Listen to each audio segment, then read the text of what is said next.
मंगलाचरणे। नमो अरिहन्ताणं नमो सिद्धाणं नमो आयर्याणं नमो वज्रायाणं नमो लोये सुवसावनं। ओंकारं बिन्दुसंयुक्तं नित्यं ध्यायन्ति योगिनः कामदं मोक्षदं चैव ओंकाराय नमः। अविरलशब्दघनौघलप्रक्षालितसकलभूतलमलकलङ्का मुनिभिरुपासिततीर्था सरस्वती हरितनोधरितान् अज्ञानतिमिरान्धानां ज्ञानाञ्जनशलाकया चक्षुरुन्मीलितं येन तस्मै श्रीगुरवे नमः। मङ्गलं भगवान् वीरो मङ्गलं गौतमो गणी मङ्गलं कुन्दकुन्दार्यो जैनधर्मोऽस्तु मङ्गलम्। सर्वमङ्गलमाङ्गल्यं सर्वकल्याणकारकं प्रधानं सर्वधर्माणां जैनं जयतु शासनम्। श्रीमत्परमगम्भीरं स्याद्वा दामोघलाञ्छनम् जीयात्रैलोक्यनाथस्य शासनं जिनशासनम्। ಸ್ವಾಧ್ಯಾಯದ ಕ್ರಮದಲ್ಲಿ ಷಡಾವಶ್ಯಕಗಳ ಆಧಾರದಿಂದ ನಮ್ಮ ಚರ್ಚೆ ನಡೀತಾ ಇದೆ. ಕೊನೆಯದಾಗಿ ದಾನ ಅವಶ್ಯಕದ ಬಗ್ಗೆ ನಾವು ಚರ್ಚೆಯನ್ನು ಮಾಡ್ತಾ ಇದ್ವಿ. ದೇವಪೂಜೆ, ಗುರು ಉಪಾಸನೆ, ಸ್ವಾಧ್ಯಾಯ, ಸಂಯಮ, ತಪ ಮತ್ತು ದಾನ ಇವೆಲ್ಲವುಗಳ ಸಾಮಾನ್ಯ ರೀತಿಯಾದಂತಹ ಅಳವಡಿಕೆ ನಮ್ಮ ಜೀವನದಲ್ಲಿ ಸದಾಕಾಲ ಇರಬೇಕಾಗುತ್ತೆ. ಆ ಒಂದು ನಿಟ್ಟಿನಲ್ಲಿ ಶ್ರಾವಕನಿಗೆ ಈ 6 ಅವಶ್ಯಕ ಕ್ರಿಯೆಗಳು ಅನಿವಾರ್ಯ ಅನ್ನೋದನ್ನು ಜಿನವಾನಿ ಹೇಳುತ್ತೆ. ಪದ್ಮನಂದಿ ಪಂಚವಿಂಶತಿಕ ಗ್ರಂಥದಲ್ಲಿ ಹೇಳಿರುವಂತೆ ಇವುಗಳನ್ನು ಶ್ರಾವಕ ಹಾಗೂ ಶ್ರಾವಿಕ ಇಬ್ಬರೂ ಕೂಡ ಸದಾಕಾಲ ಪ್ರತಿದಿನ ಅವರವರ ಭೂಮಿಕೆಗೆ ಯೋಗ್ಯವಾಗಿ ಅನುಕರಣೆ ಮಾಡಬೇಕಾಗಿರೋದು ಶ್ರಾವಕನ ಕರ್ತವ್ಯ ಇದೆ. ಅಂದರೆ ಶ್ರಾವಕ ಇದೇ ರೀತಿಯಾಗಿ ಇರಬೇಕಾಗುತ್ತೆ. ಯಾರ ಜೀವನದಲ್ಲಿ ಅವಶ್ಯಕ ಕ್ರಿಯೆಗಳು ಕಂಡು ಬರೋದಿಲ್ಲ ಅವನು ನಿಜವಾಗ್ಲೂ ಶ್ರಾವಕ ಆಗ್ಲಿಕ್ಕೆ ಹೇಗೆ ಸಾಧ್ಯ? ಶ್ರಾವಕ ಅನ್ನಿಸ್ಕೊಳ್ಳೋದಿಲ್ಲ ಏನಾ. ಕೊನೆಯದಾಗಿ ನಾವು ದಾನ ಅವಶ್ಯಕದ ಚರ್ಚೆಯನ್ನು ಮಾಡಿ ಮುಂದಿನ ಚರ್ಚೆಯನ್ನು ಮಾಡೋದಿದೆ. ಯಾಕಂದರೆ ಆಲ್ರೆಡಿ ಅವಶ್ಯಕಗಳ ಚರ್ಚೆ ವಿಸ್ತಾರವಾಗಿಯೇ ನಾವು ಮಾಡಿದ್ದೇವೆ. ಇನ್ನು ಮುಂದಿನ ಚರ್ಚೆಯನ್ನು ಮಾಡೋದಿದೆ. ದಾನದ ಬಗ್ಗೆ ಕೂಡ ನಾವು ಚರ್ಚೆ ಮಾಡಿದ್ದೇವೆ.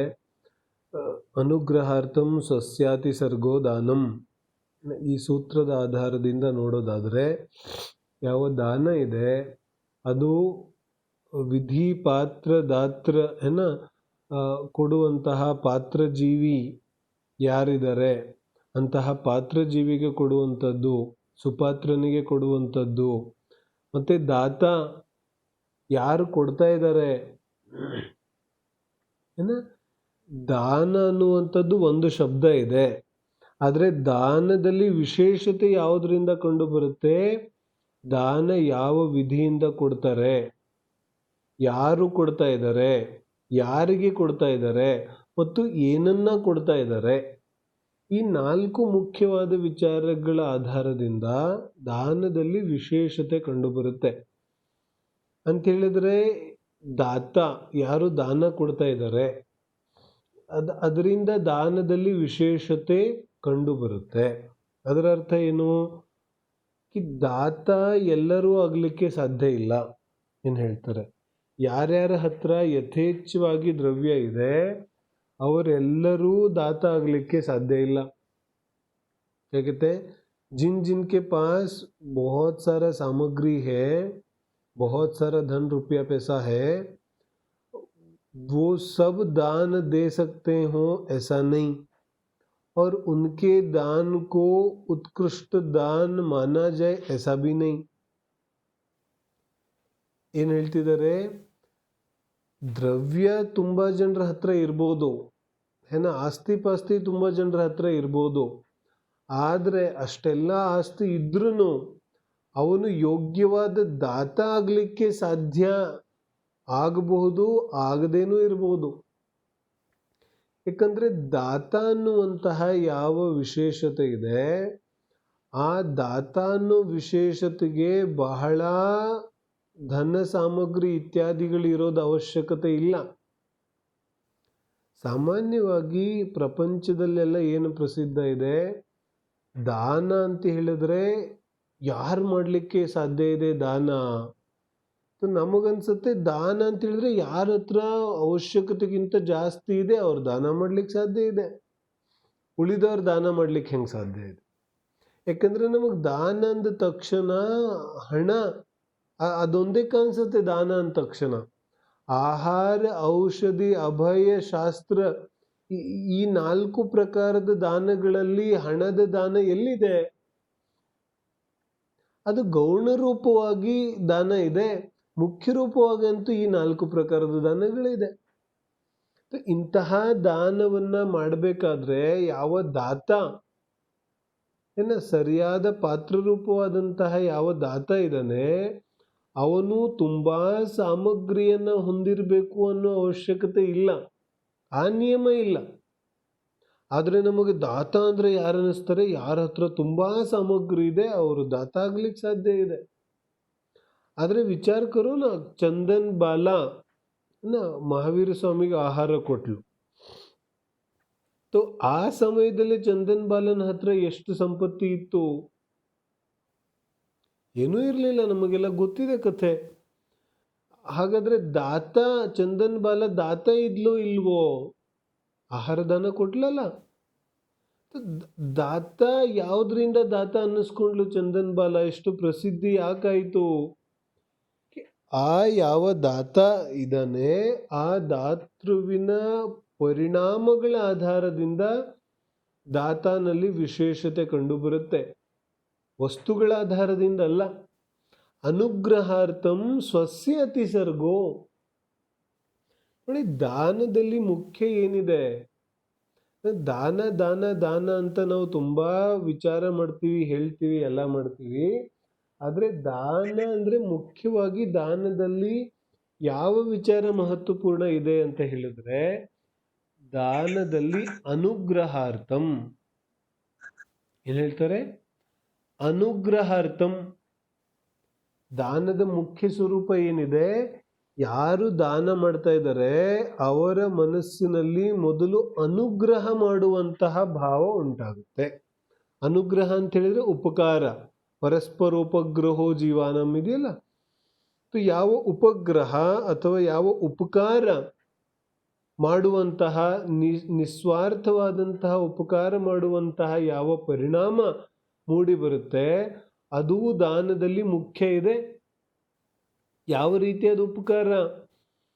ಅನ್ಯ ಜೀವಿಯ ದುಃಖವನ್ನ ನೋಡಕ್ಕಾಗದೇನೆ, ಅನ್ಯ ಜೀವಿಯ ಪರಿತಪಿಸುವಿಕೆಯನ್ನ ನೋಡಕ್ಕಾಗದೇನೆ ಅಂತರಂಗದಲ್ಲಿ ಕರುಣಾ ಬುದ್ಧಿ ಜಾಗೃತವಾಗಿ ತನ್ನ ಸ್ವಯಂ ವಸ್ತುವನ್ನ, ತಾನು ಯಾವ ವಸ್ತುವನ್ನ ಬಳಸ್ತಾ ಇದ್ದಾನೆ ಆ ತನ್ನ ವಸ್ತುವನ್ನ ಇನ್ನೊಬ್ಬರಿಗೆ ದಾನ ಮಾಡುವಂಥದ್ದೇನಿದೆ ಅದು ನಿಜವಾಗ್ಲೂ ದಾನ ಇದೆ. ಹಾಗಾದ್ರೆ ಶ್ರೇಷ್ಠ ದಾತ ಯಾರ ಅಂತರಂಗದಲ್ಲಿ ಉತ್ತಮವಾದಂತಹ ನಿಸ್ವಾರ್ಥವಾದಂತಹ ಕರುಣಾ ಬುದ್ಧಿ ಜಾಗೃತವಾಗುತ್ತೆ ಆ ಜೀವ ನಿಜವಾದ ದಾತ ಇದ್ದಾನೆ. ಎಲ್ಲಿ ಕರುಣಾ ಬುದ್ಧಿನೇ ಇಲ್ಲ, ಸ್ವಾರ್ಥ ಇದೆ, ಅಲ್ಲಿ ದಾನ ಆಗೋದಿಲ್ಲ, ಪ್ರದರ್ಶನ ಮಾತ್ರ ಆಗುತ್ತೆ, ದಾನ ಆಗೋದಿಲ್ಲ. ಸ್ವಾರ್ಥದಿಂದ ದಾನ ಮಾಡೋದು. ತುಂಬಾ ಜನ ಹರಾಜ್ ಕೂಗುವಾಗ್ಲೂ ಹೇಳ್ತಾ ಇರ್ತಾರೆ, ಇಲ್ಲಿ ಇಷ್ಟು ಸಂಪತ್ತಿ ಮಾಡಿದೀವಿ ಮತ್ತೆ ಎಲ್ಲ ಇಲ್ಲೇ ಅನುಭವಿಸ್ಬಿಟ್ರೆ ಮುಂದಿನ ಭಾವದಲ್ಲಿ ಏನ್ ಸಿಗುತ್ತೆ, ಹಂಗಾಗಿ ಸ್ವಲ್ಪ ದಾನ ಮಾಡಿದ್ರೆ ಮುಂದಿನ ಭಾವದಲ್ಲಿ ಇಲ್ಲಿ ಅನುಗ್ರಹ ಭಾವ ಎಲ್ಲಿ ಬಂತು? ಅನುಗ್ರಹ ಭಾವನೆ ಬರಲಿಲ್ಲ, ಉಪಕಾರದ ಭಾವನೆ ಬರಲಿಲ್ಲ. ಇಲ್ಲಿ ಭಾವ ಯಾವುದ್ರದ್ದು ಬಂತು? ಸ್ವಾರ್ಥ. ತನ್ನ ಇಂದ್ರಿಯ ಭೋಗಗಳ ಅಭಿಲಾಷೆಯಿಂದನೇ ದಾನ ಮಾಡ್ತಾ ಇದ್ದೇನೆ. ಹಾಗಾದ್ರೆ ಅದು ದಾನ ಅನ್ನಿಸ್ಕೊಳ್ಳೋದಿಲ್ಲ, ಅದು ದಾನ ಆಗೋದಿಲ್ಲ. ದಾನ ಆಗಬೇಕಾದ್ರೆ ಉಪಕಾರ. ಯಾವ ಸಾಧರ್ಮಿಗಳಿದ್ದಾರೆ, ಸಾಧರ್ಮಿಯ ಕಷ್ಟವನ್ನು ನೋಡಕ್ಕಾಗದೇನೆ, ಅಥವಾ ಸಾಧರ್ಮಿ ತನ್ನ ಯಾವ ಧರ್ಮದ ಕಾರ್ಯ ಇದೆ ಧರ್ಮಾಚರಣೆ ಇದೆ, ಅದರಲ್ಲಿ ನಿಶ್ಚಿಂತೆಯಾಗಿ ಮುಂದುವರಿಲಿ ಧರ್ಮದ ದಾರಿಯಲ್ಲಿ ಅನ್ನೋ ಉದ್ದೇಶದಿಂದ ಆ ರೀತಿಯಾದ ಒಂದು ಕರುಣಾಭಾವದಿಂದ ಮಾಡಿರುವಂತಹ ಯಾವ ನನ್ನ ಸ್ವಯಂ ವಸ್ತುವಿನ ತ್ಯಾಗ ಇದೆ, ಅದರ ಹೆಸರು ದಾನ ಇದೆ. ಯಾವುದೋ ಕೆಲ್ಸಕ್ಕೆ ಬಾರದೇ ಇರೋ ವಸ್ತುವನ್ನ ಯಾರಿಗೂ ಕೊಟ್ರೆ ಅದು ದಾನ ಆಗೋದಿಲ್ಲ. ಅದರ ಜೊತೆಗೆ ನಾವು ನೋಡ್ತೇವೆ ಎಷ್ಟೋ ಜನ ನಾವು ಹೋಗ್ತಾ ಇದ್ದೇವೆ, ಶಿಖರ್ಜಿಗೆ ಹೋಗ್ತಾ ಇದ್ದೇವೆ, ಹೇಳ್ತಾರೆ ನಂದು 500 ರೂಪಾಯಿ ಕೊಟ್ಟು ಬಂದ್ಬಿಡಿ ಶಿಖರ್ಜಿಗೆ ಹೇಳ್ಬಿಡ್ತೀವಿ. ಯಾರಿಗೆ ಹೇಳ್ತಾ ಇದ್ದೀವಿ? ಯಾರೋ ಶಿಖರ್ಜಿಗೆ ಹೋಗ್ತಾ ಇದ್ದಾರೆ, ಮತ್ತು ಅವ್ರಿಗೇನು ಹೇಳಿದ್ವಿ ನಾವು? 500 ರೂಪಾಯಿ ಹಾಕಿ ಬಂದ್ಬಿಡಿ ನನ್ನ ಕಡೆಯಿಂದ. ಇಲ್ಲೇನಾಯ್ತು? ಉಪಗ್ರಹ ಭಾವನೂ ಗೊತ್ತಿಲ್ಲ, ಯಾರಿಗೆ ಕೊಡ್ತಾ ಇದ್ದಾರೆ ಗೊತ್ತಿಲ್ಲ, ಧನ ಎಲ್ಲಿಗೆ ಹೋಗೋದಿದೆ ಗೊತ್ತಿಲ್ಲ, ಏನೂ ಗೊತ್ತಿಲ್ಲ. ಆದ್ರೆ ನಾನು ಹೇಳ್ತೀನಿ ಹಾಗೆ. ಇದೇ ರೀತಿಯಾಗಿ ಪಾತ್ರ, ನಾನು ಯಾವ ದಾನವನ್ನ ಕೊಡ್ತಾ ಇದ್ದೇನೆ ಅದು ಸುಪಾತ್ರನಿಗೆ ಹೋಗುತ್ತಾ ಇದೆಯೋ ಇಲ್ವೋ ಅನ್ನೋದರಿಂದನೂ ಕೂಡ ದಾನದಲ್ಲಿ ವಿಶೇಷ ಕಂಡು ಬರುತ್ತೆ. ಯಾಕಂದ್ರೆ ದಾನ ಕೇವಲ ಸುಪಾತ್ರನಿಗೆ ಮಾತ್ರ ನೀಡಬೇಕು ಅನ್ನೋದು ಜಿನ್ವಾನಿಯ ಉಪದೇಶ ಇದೆ. ಕುಪಾತ್ರನಿಗೆ ನೀಡಿರುವಂತಹ ದಾನ ನನ್ನ ಚತುರ್ಗತಿ ಭ್ರಮಣಕ್ಕೆ ಕಾರಣವಾಗುತ್ತೆ. ಏನ್ ಹೇಳ್ತಿದ್ದಾರೆ? ಅವನ ಚತುರ್ಗತಿ ಅಲ್ಲ, ಕುಪಾತ್ರನಿಗೆ ನಾನು ದಾನ ಕೊಟ್ರೆ ನನ್ನ ಚತುರ್ಗತಿ ಭ್ರಮಣೆ ಅಧಿಕವಾಗುತ್ತೆ. ಯಾಕಂತ ಹೇಳಿದ್ರೆ ಆ ಕುಪಾತ್ರ ಜೀವ ಅದನ್ನ ಪಾಪವನ್ನ ಮಾಡ್ಲಿಕ್ಕೆ ಅನೇಕ ರೀತಿಯಾದ ಅನಿಷ್ಟ ಕ್ರಿಯೆಗಳನ್ನ ಮಾಡ್ಲಿಕ್ಕೆ ಉಪಯೋಗಿಸಿಕೊಂಡ್ರೆ ಆ ಪಾಪದ ಅನುಮೋದನೆಯ ಪಾಪ ಕೂಡ ನನಗೂ ಬಂದಾಗುತ್ತೆ.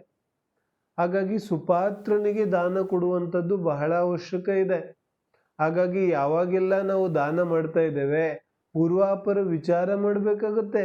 ನಾನು ಯಾರಿಗೆ ಕೊಡ್ತಾ ಇದ್ದೇನೆ, ಯಾತಕ್ಕೋಸ್ಕರ ಕೊಡ್ತಾ ಇದ್ದೇನೆ, ಅದು ಯಾತಕ್ಕೋಸ್ಕರ ಬಳಕೆ ಆಗುತ್ತೆ ಇತ್ಯಾದಿ ವಿಚಾರಗಳನ್ನ ದೃಢ ಮಾಡಿ ನಿರ್ಣಯ ಮಾಡಿಕೊಂಡು ಆ ನಂತರ ನಾವು ದಾನ ಮಾಡಬೇಕಾಗುತ್ತೆ. ಅದೇ ರೀತಿಯಾಗಿ ಯಾವ ದ್ರವ್ಯ ಇದೆ, ದಾನ ಮಾಡುವಂತಹ ದ್ರವ್ಯ ಉತ್ಕೃಷ್ಟ ಆಗಿರಬೇಕು. ಯಾವುದೋ ಜೀವಕ್ಕೆ ಅವಶ್ಯಕತೆ ಇದೆ ಅಂತ ತಿಳಿದು ಆ ಜೀವಕ್ಕೆ ನಾವು ಏನಾದರೂ ಉಪಕಾರವನ್ನ ಮಾಡ್ತಾ ಇದ್ರೆ ಆ ಉಪಕಾರ ಮಾಡುವಂತಹ ದ್ರವ್ಯ ಶ್ರೇಷ್ಠವಾಗಿರುವಂಥದ್ದು, ಉತ್ತಮವಾಗಿರುವಂಥದ್ದಾಗಿರ್ಬೇಕು.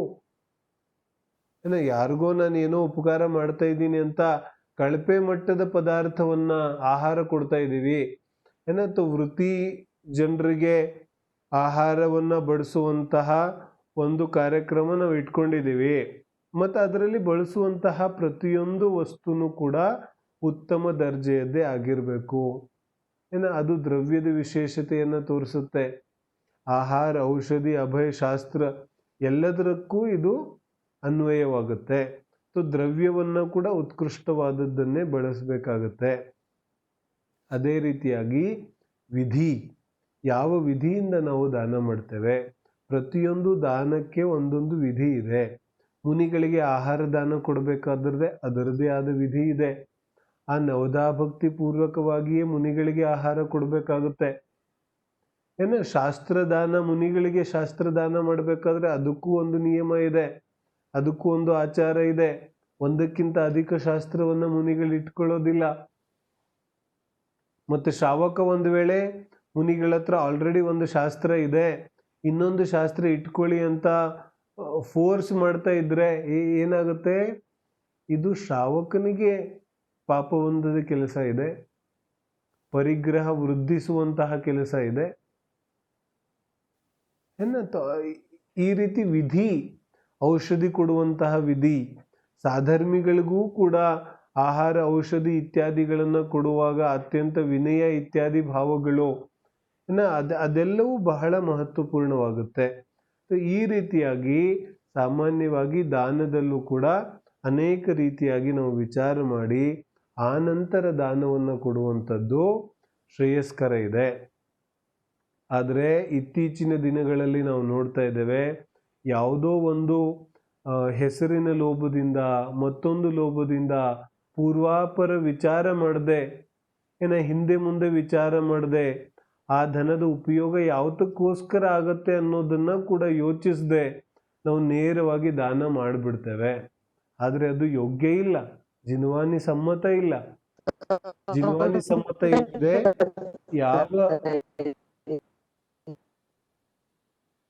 ಯಾವ ಆಹಾರ ಇತ್ಯಾದಿ ದಾನದ ವಿಚಾರ ಇದೆ, ಆ ದಾನದ ವಿಚಾರದಲ್ಲಿ ನಾವು ಪೂರ್ವಾಪರ ವಿಚಾರ ಮಾಡಿ ಯಾರಿಗೆ ನಾನು ಕೊಡ್ತಾ ಇದ್ದೇನೆ ಅದರ ಸದುಪಯೋಗ ಆಗ್ತಾ ಇದೆಯೋ ಇಲ್ವೋ ಅನ್ನೋದನ್ನು ವಿಚಾರ ಮಾಡಿ ನಾವು ದಾನವನ್ನು ಕೊಡಬೇಕಾಗುತ್ತೆ. ಅದೇ ರೀತಿಯಾಗಿ ಅಂತರಂಗದಲ್ಲಿ ಸ್ವಾರ್ಥ ಬುದ್ಧಿಯನ್ನು ಇಟ್ಟುಕೊಂಡು ದಾನ ಮಾಡುವಂಥದ್ದು ನಿಜವಾಗ್ಲೂ ಶ್ರೇಯಸ್ಕರ ಇಲ್ಲ. ಅದು ವಾಸ್ತವಿಕವಾಗಿ ದಾನವೇ ಇಲ್ಲ. ನಾವು ನೋಡ್ತೇವೆ ಎಲ್ಲ ಕಡೆಗೂ, ಅದು ಧರ್ಮಶಾಲೆ ಆಗಿರ್ಬೋದು, ಅದು ಜಿನಮಂದಿರ ಆಗಿರ್ಬೋದು, ಯಹಾತಕ್ಕಿ ಒಂದು ಪುಸ್ತಕವನ್ನ ಪಬ್ಲಿಷ್ ಮಾಡಿದ್ರು ಕೂಡ ಈ ಜೀವಕ್ಕೆ ಹೆಸರು ಬರೆದಿರೋದು ಸಾಕಾಗೋದಿಲ್ಲ, ಅದ್ರ ಜೊತೆಗೆ ಫೋಟೋಗಳು ಬೇರೆ ಹಾಕೋತಾನೆ. ಯಾವುದ್ರಲ್ಲಿ ಫೋಟೋ ಹಾಕೋತಾ ಇದ್ದೀವಿ ನಾವು? ಶಾಸ್ತ್ರದಾನ ಮಾಡಿ ಆ ಶಾಸ್ತ್ರದಾನದ ಒಳಗಡೆ ಫೋಟೋಗಳನ್ನು ಹಾಕೋದು. ಅಂದ್ರೆ ಜಿನ್ವಾನಿ ಪರಮವೀತರಾಗತೆಯನ್ನ ಪೋಷಣೆ ಮಾಡತಕ್ಕಂತಹ ಜಿನ್ವಾಣಿ ಇದೆ. ಆ ಜಿನ್ವಾಣಿಯಲ್ಲಿ ನಮ್ಮ ಮೋಹರಾಗ ದ್ವೇಷವನ್ನ ಪೋಷಣೆ ಮಾಡುವಂಥದ್ದನ್ನ ಮತ್ತೆ ನಮ್ಮ ರಾಗ ವೃತ್ತಿಯನ್ನ, ನಮ್ಮ ಫೋಟೋಗಳನ್ನ ಹಾಕುವಂಥದ್ದು ಎಷ್ಟು ಉತ್ತಮ ಕಾರ್ಯ ಇದೆ ಇದು. ಇದು ನಿತಾಂತ ಜಿನ್ವಾನಿ ವಿರುದ್ಧ ಕಾರ್ಯ ಇದೆ. ಇದೆಲ್ಲ ಸಾಮಾನ್ಯ ವಿಚಾರಗಳಿದೆ, ಆದರೆ ನಮ್ಮ ಗಮನ ಆ ಕಡೆಗೆ ಹೋಗೋದಿಲ್ಲ. ಹಾಗಾಗಿ ನಾನು ಗಮನ ಹರಿಸ್ಲಿ ಅನ್ನೋ ವಿಚಾರಕ್ಕೆ ಈ ವಿಚಾರಗಳನ್ನು ಹೇಳ್ತಾ ಇದ್ದೀನಿ ಅಷ್ಟೇ. ಯಾಕಂದ್ರೆ ಮೂಲದಿಂದ ಚರ್ಚೆ ಮಾಡ್ತಿದ್ದೀವಿ ನಾವು. ಶಾಸ್ತ್ರದ ಗಾಥೆಗಳ ಮೂಲಕ ಚರ್ಚೆಯನ್ನು ಶುರು ಮಾಡಿದ ಮೇಲೆ ಇದ್ಯಾವ ಚರ್ಚೆಗಳಿಗೂ ಅಲ್ಲಿ ಅವಕಾಶ ಇರೋದಿಲ್ಲ. ಏನತ್ತು ಜಿನ್ವಾನಿ ಇದೆ, ಜಿನ್ವಾನಿಯಲ್ಲಿ ನಾವು ನಮ್ಮ ಫೋಟೋಗಳನ್ನ, ನಮ್ಮ ಹೆಸರುಗಳನ್ನು ಕೂಡ ಯಾತಕ್ಕೋಸ್ಕರ ಬೇಕಾಗಿದೆ? ಪ್ರಾಪ್ತಿ ಸ್ಥಾನ ಅಂತ ಕೊಡುವಂಥದ್ದು ವಿಚಾರ ಬೇರೆ ಇದೆ. ಆದರೆ ಅನೇಕ ರೀತಿಯಾಗಿ ಧನಲಾಭ ಇತ್ಯಾದಿಗಳನ್ನ ಮಾಡಿರುವಂಥದ್ದನ್ನ ಪ್ರದರ್ಶನ ಮಾಡಲಿಕ್ಕೋಸ್ಕರ ಅಥವಾ ಅನ್ಯ ರೀತಿಯಾಗಿ ಹೆಸರುಗಳನ್ನು ಹಾಕುವಂಥದ್ದು, ಫೋಟೋಗಳನ್ನು ಹಾಕುವಂಥದ್ದು ಖಂಡಿತವಾಗಿಯೂ ಜಿನ್ವಾನಿಯ ಅವರ್ಣವಾದ ಇದೆ. ಅವರ್ಣವಾದ ಗೊತ್ತಾಗತ್ತೆ. ನಾವು ಈಗ ಶುರು ಮಾಡೋದಿದೆ, ಕರ್ಮದ ವಿಚಾರವಾಗಿ ಶುರು ಮಾಡೋದಿದೆ. ಅವಾಗ ಸ್ವಲ್ಪ ನಾನು ಚರ್ಚೆ ಮಾಡೋನಿದ್ದೇನೆ ಅವರ್ಣವಾದದ ಬಗ್ಗೆ.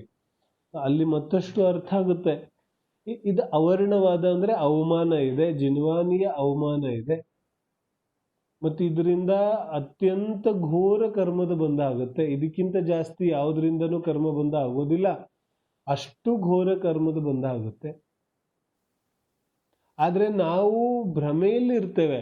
ನಮಗೇನು ಅನ್ನಿಸ್ತಾ ಇರುತ್ತೆ, ನಾವು ಈ ಕಡೆ ಧರ್ಮನೂ ಮಾಡಿದ್ವಿ, ಆ ಕಡೆ ಲೌಕಿಕ ಎಂಟರ್ಟೈನ್ಮೆಂಟು ಆಗೋಯ್ತು, ಎಲ್ಲ ಆಗೋಯ್ತು.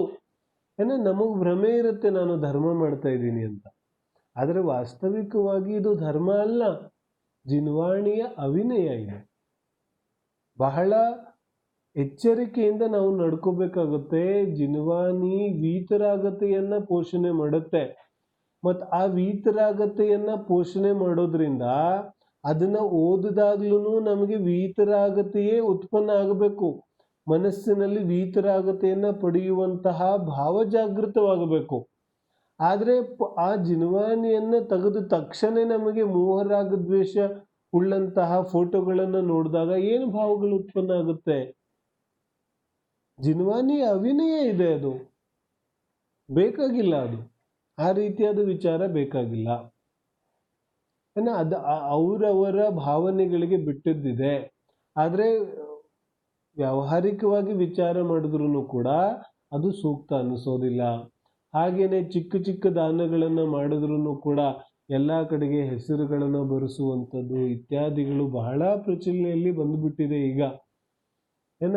ಆದರೆ ನಾನು ಎಲ್ಲರಿಗೂ ಹೇಳ್ತೇನೆ, ಸ್ವಲ್ಪ ಜಿನಧರ್ಮದ ಪ್ರಾಚೀನ ಇತಿಹಾಸವನ್ನು ನಾವು ತೆಗೆದು ನೋಡಿದ್ರೆ ನಮಗೆ ಗೊತ್ತಾಗುತ್ತೆ ಜಿನಧರ್ಮದಲ್ಲಿ ದಾನದ ವಿಧಿಯನ್ನ ಶ್ರಾವಕರಾಗ್ಲಿ ಅಥವಾ ಮುನಿಗಳಾಗ್ಲಿ ಯಾವ ರೀತಿಯಾಗಿ ಪಾಲನೆ ಮಾಡ್ತಿದ್ರು ಅಂತ.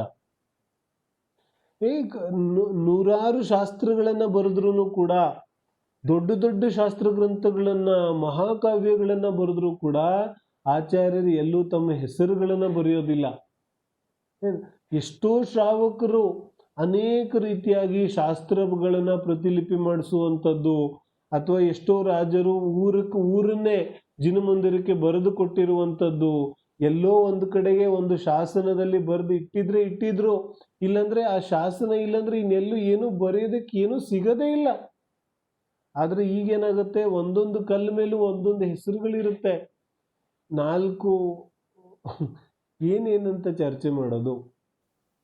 ಆದರೆ ದಾನದ ವಿಧಿ, ಶ್ರೇಷ್ಠವಾದ ವಿಧಿ ಗುಪ್ತದಾನ ಇದೆ.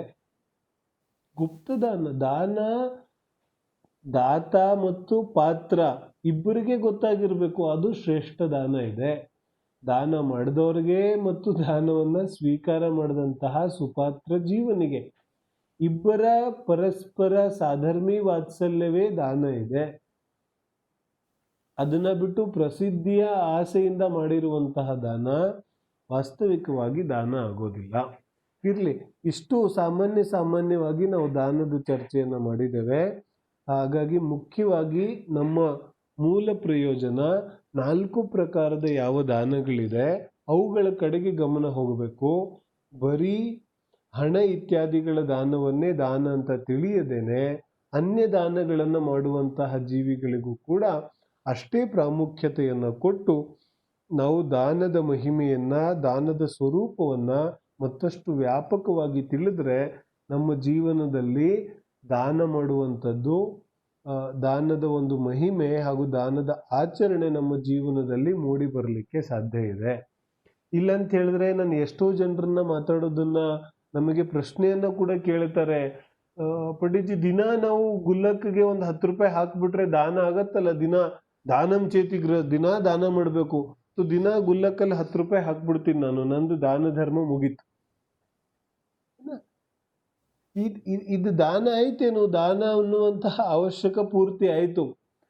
ಸಮಸ್ಯೆ ಏನಿದೆ, ಈ ಫಾರ್ಮ್ಯಾಲಿಟಿ ಪೂರಾ ಕರ್ನಾ ಚಾಹತಾ ಹೈ. ಯಾವ 6 ಅವಶ್ಯಕಗಳ ಫಾರ್ಮ್ಯಾಲಿಟಿ ಇದೆಯಲ್ಲ ಅದನ್ನ ಪೂರ್ತಿ ಮಾಡಬೇಕು ಅನ್ನೋದೊಂದೇ ಇವನ ಧ್ಯೇಯ ಇದೆ. ಆದ್ರೆ ಅದರ ಸ್ವರೂಪವನ್ನ ಅರ್ಥ ಮಾಡ್ಕೊಳ್ಳೋದಿಲ್ಲ. ದಾನ ಅನ್ನುವಂಥದ್ದು ಅನುಗ್ರಹಾರ್ಥಂ. ನನ್ನ ಮನಸ್ಸಲ್ಲಿ, ನನ್ನ ಭಾವನೆಗಳಲ್ಲಿ ಸದಾ ಕಾಲ ಉಪಕಾರ ಮಾಡುವಂತಹ ಭಾವನೆ ಇರಬೇಕು, ಅದು ದಾನ ಇದೆ. ಪ್ರತಿ ಸಮಯ ಆಹಾರ, ಔಷಧಿ, ಅಭಯ ಅದು ಯಾವುದೇ ರೀತಿಯದ್ದಾಗಿರ್ಲಿ, ನನ್ನ ಕೈಯಿಂದ ಎಷ್ಟು ಸಾಧ್ಯ ಇದೆ ಅಷ್ಟು ಉಪಕಾರ ಮಾಡುವಂತಹ ಭಾವ ಸದಾ ಕಾಲ ನನ್ನ ಮನಸ್ಸಿನಲ್ಲಿ ಇರಬೇಕು, ಅದು ನಿಜವಾಗ್ಲೂ ದಾನ ಇದೆ. ಹಾಗಾಗಿ ಮನಸ್ಸಿನ ಪರಿಣಾಮಗಳು ಈ ರೀತಿಯಾಗಿ ಸದಾ ಕಾಲ ಉಪಕಾರದ ಭಾವದಿಂದ ಸದೃಢವಾಗಿರ್ಬೇಕು, ಆವಾಗ ಅದು ದಾನ ಅಂತ ಅನ್ನಿಸ್ಕೊಳ್ಳುತ್ತೆ. ಅಂತಹ ದಾನದ ಸ್ವರೂಪವನ್ನು ತಿಳಿದು ನಾವು ನಮ್ಮ ಜೀವನದಲ್ಲಿ ಅದನ್ನು ಅಳವಡಿಸ್ಕೊಳ್ಬಹುದಿದೆ. ಇನ್ನು ನಾವು ಇವತ್ತಿನಿಂದ ಮುಂದಿನ ಚರ್ಚೆ ಕರ್ಮದ ಚರ್ಚೆಯನ್ನು ಪ್ರಾರಂಭ ಮಾಡೋದಿದೆ. ಕರ್ಮದ ಸ್ವರೂಪ, ಕರ್ಮಗಳಿದೆಯಲ್ಲ, ಇಷ್ಟು ದಿನದಿಂದ ನಾವು ಕರ್ಮ ಕರ್ಮ ಕರ್ಮ ಅಂತ ಕೇಳ್ತಾ ಇದ್ದೀವಿ. 8 ಪ್ರಕಾರದ ಕರ್ಮಗಳಿರುತ್ತೆ ಅಂತ ಕೇಳ್ತಾ ಇದ್ದೀವಿ.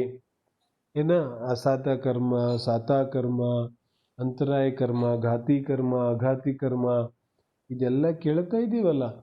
ಇದರ ಬಗ್ಗೆ ನಾವು ಸ್ವಲ್ಪ ವಿಶೇಷವಾದ ಚರ್ಚೆಯನ್ನ ಪ್ರಾರಂಭ ಮಾಡೋದಿದೆ.